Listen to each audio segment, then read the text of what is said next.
ಔಟಿ ತಗೊಂಡ್ರಿ ಏನು ಅಂತಂದ್ರೆ ಬೆಳಗ್ಗೆ ಎದ್ದೆ ಫಸ್ಟ್ ಬ್ರಷ್ ಮಾಡಿದೆ. ಬ್ರಷ್ ಎಲ್ಲ ಆದ್ಮೇಲೆ ಗಾಡಿನ ಒರೆಸ್ಬಿಟ್ಟು ಅಲ್ಲಿಂದ CNG ಹೋದೆ. CNG ಇರಲಿಲ್ಲ ಕೋನಮ್ಮಗಡದಲ್ಲಿ.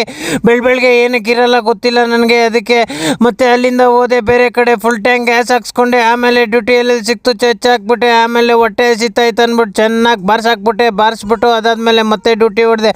ಆಮೇಲೆ ಮತ್ತೆ ತಿನ್ನಬೇಕಾಗಿತ್ತು ನಾನು ಹೈಡ್ರೇಟ್ ಇರೋಕ್ಕೆ. ಏನು ಅಂತಂದರೆ ಸೌತೆಕಾಯಿನ ಕಟ್ ಮಾಡಿಬಿಟ್ಟು ಮಸ್ತಾಗಿ ಉಪ್ಪು ಖಾರ ಹಾಕ್ಬಿಟ್ಟು ಡಬ್ಬಿದಲ್ಲಿ ಇಟ್ಕೊಂಡಿರ್ತೀನಿ ನಾನು. ಉಪ್ಪು ಖಾರನ ಹಾಕ್ಬಿಟ್ಟು ಮಸ್ತಾಗಿ ಚೆನ್ನಾಗಿ ಬಾರಿಸ್ದೆ. ಅದಾದಮೇಲೆ ಮತ್ತೆ ಡ್ಯೂಟಿ ಸಿಕ್ತು. ಆಮೇಲೆ ಡ್ಯೂಟಿ ಮಾಡಿದೆ. ಆಮೇಲೆ ಮತ್ತೆ ಮೊಸರು ಕುಡಿಬೇಕಾಗಿತ್ತು, ಸ್ವಲ್ಪ ಕೋಲ್ಡ್ ಆಗುತ್ತೆ ಅಂದ್ಬಿಟ್ಟು. ಆಮೇಲೆ ಸೌತೆಕಾಯಿ ಮೊಸರು ತೊಗೊಂಡು ಮಸ್ತಾಗಿ ಸೌತೆಕಾಯಿ ಮತ್ತೆ ತಿನ್ಕೊಂಡು ಮತ್ತೆ ಮೊಸರು ಕೊಂಡ್ಕೊಂಡು ಆಮೇಲೆ ಮತ್ತೆ ಅಲ್ಲಿಂದ ಮನೆ ಹತ್ರ ಬಂದೆ ಸೀದಾ. ಆಮೇಲೆ ಮತ್ತೆ ನಾನು ಮಾಡಬೇಕಾಗಿತ್ತು ಅಡುಗೆ, ಪುಳೋಗರೆ ಮಾಡಬೇಕಾಗಿತ್ತು. ಆಮೇಲೆ ಮಸ್ತಾಗಿ ಒಲೆಯಲ್ಲಿ ಹೋಗ್ಬಿಟ್ಟು ಸೌದೆಯಲ್ಲಿ ಪುಳೋಗರೆ ಮಾಡಿದೆ. ಅದಾದಮೇಲೆ ಚೆನ್ನಾಗಿ ತಿಂದಾದ್ಮೇಲೆ ಮತ್ತೆ ಅಲ್ಲಿಂದ ನಾವು ಹೋಗ್ಬೇಕಾಗಿತ್ತು ಫ್ಯಾಮಿಲಿ. ಅಲ್ಲಿಂದ ಅಂಗಡಿಯಲ್ಲಿ ಸ್ವಲ್ಪ ಐಟಮ್ ತೊಗೊಂಡು ಅಲ್ಲಿಂದ ಹೋಗ್ಬೇಕಾಗಿತ್ತು.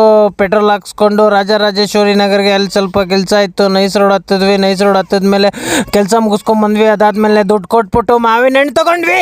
ಅದಾದಮೇಲೆ ಮತ್ತೆ ಅಲ್ಲಿಂದ ಸೀದಾ ಬಂದಿದ್ದೆ ಎಲ್ಲಿಗೆ ಅಂತಂದರೆ ನೈಸ್ ರೋಡಲ್ಲಿ ಮನೆಗೆ.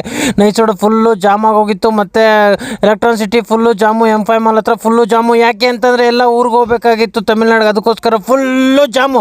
ಅಲ್ಲಿಂದ ಕಷ್ಟಪಟ್ಟು ಬಂದೆ. ಎಲ್ಲ ಮಲಗಿಬಿಟ್ಟಿದ್ರು ಗಾಡಿಯಲ್ಲೇ. ಅದಾದಮೇಲೆ ಮತ್ತೆ ಪಾಪು ಜೊತೆಯಲ್ಲಿ ಸ್ವಲ್ಪ ಹೊತ್ತು ಆಟ ಆಡಿದೆ. ಆಮೇಲೆ ಮಾವಿನ ಹಣ್ಣು ತಂದು ಇವತ್ತು ನಾವು ವ್ಲಾಗ್ ಮುಗಿತು. ಮತ್ತೆ ಸಿಗೋಣ ನಾಳೆ.